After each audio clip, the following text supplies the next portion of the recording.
In a prison at -40 degrees Celsius, a German soldier was thrown into a dungeon and spent 3 days in the freezing rain. Surprisingly, the soldier survived thanks to his strong willpower, but the Soviet commander told him that no one would leave this place alive. However, when he returned to his cell, his fellow prisoners, armed with clubs and filled with anger, beat him up. They were punished for his escape, as all the prisoners were denied food for 3 days because of it. After their defeat, these German soldiers were escorted by the Soviets to a POW camp in Siberia. Despite the lack of walls and electric fences around the prison, escaping was almost impossible due to the endless snow outside. For the next 30 years, they were forced to mine for the Soviets. Anyone who resisted was stripped of their clothes and left to freeze to death in the snow. The only way to survive was to dig constantly in the mines. As time passed, these soldiers lost their strength and became mindless mining machines. The only one who hadn't lost hope was this soldier, whose gaze remained determined. For 3 years, he dreamed of escaping, because his daughter was still waiting for him in Germany. Taking advantage of the Soviet soldiers' momentary distraction,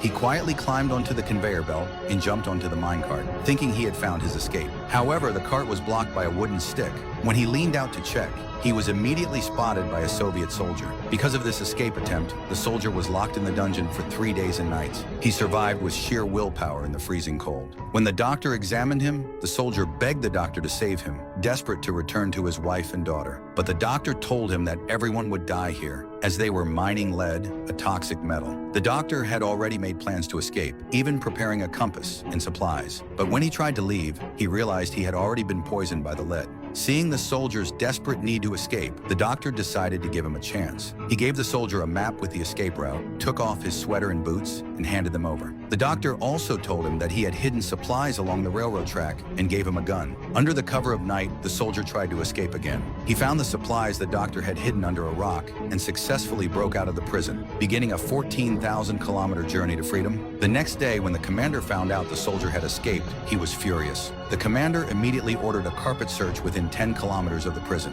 Despite Soviet soldiers searching for 4 days, they found no trace of the soldier. Everyone assumed he had frozen to death, but the Soviet commander refused to believe it.